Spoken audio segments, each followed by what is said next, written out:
গাজার বিভিন্ন ফ্রন্টে ইসরায়েলি দখলদার বাহিনীর সাথে তীব্র লড়াই চালিয়ে যাচ্ছে ফিলিস্তিনি প্রতিরোধ যোদ্ধারা। বিশেষ করে সংঘাত চলছে দক্ষিণ গাজা সিটি এবং রাফা শহরের তাল আল হাওয়া এলাকায়। হামাসের সামরিক শাখা আল কাসাম ব্রিগেডের সর্বশেষ অভিযানে যোদ্ধারা দক্ষিণ গাজার তাল আল হাওয়া এলাকায় আরপিজি দিয়ে দুটি মেরকাভা ট্যাঙ্কে হামলা করেছে। একই এলাকায় একটি থার্মোবারিক আরপিজি দিয়ে ইসরায়েলি বাহিনীর পদাতিক ইউনিটকে হামলা করলে হতাহতের ঘটনা ঘটে।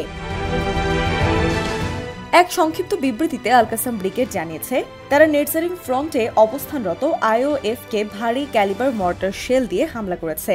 একই রকমের আরেকটি হামলার ঘটনা ঘটেছে রাফা শহরের পশ্চিমে তাল জারব এলাকায়। এখন জন্ম সনদ দিয়ে খোলো বিকাশ স্টুডেন্ট অ্যাকাউন্ট। নিজের বিকাশ নিজে কর। গাজার আল সুজাইয়া এলাকায় আল কাসাম যোদ্ধাদের সাথে আইওএফ সেনাদের মুখোমুখি সংঘর্ষ দেখা গেছে প্রকাশ করা একটি ফুটেজে আল কাসাম যোদ্ধারা আল ইয়াসিন 105 আরপিজি এবং থার্মোবারিক আরপিজি সহ একটি ইসরায়েলি পদাতিক ইউনিটের সাথে সরাসরি সংঘর্ষ করতে দেখা যাচ্ছে। এদিকে প্যালেস্টাইন ইসলামিক জিহাদ আন্দোলনের সামরিক শাখা আল কুদস ব্রিগেডস ঘোষণা করেছে, তাদের যোদ্ধারা ফাজা মিলিটারি সাইটে 107mm রকেট দিয়ে হামলা করেছে। এছাড়া রকেট ব্যবহার করে গাজার আশদোদ, অ্যাশকেলন এবং সেট্রেট বসতিগুলোর পাশাপাশি হোলিট, ইয়াতেদ এবং আভশোলম এলাকায় বোমা বর্ষণ করেছে।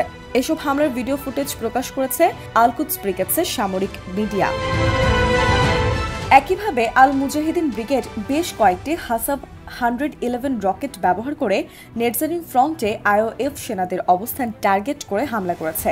একই রকমের হামলার ঘটনা ঘটেছে নেটজারিং ফ্রন্টে।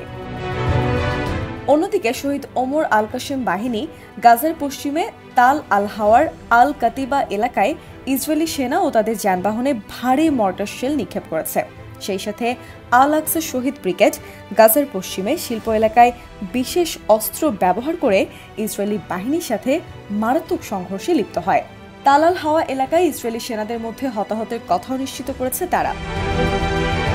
আল আকসা শহীদ ব্রিগেডের সামরিক মিডিয়া শাখা একটি ইসরায়েলি স্কাইলার্ক ড্রোনের ফুটেজ প্রকাশ করেছে। ভিডিওটিতে দেখা গেছে গোয়েন্দা মিশন চালানোর সময় উত্তর গাজায় গুলি করে ড্রোনটিকে ভূপাতিত করা হয়েছে।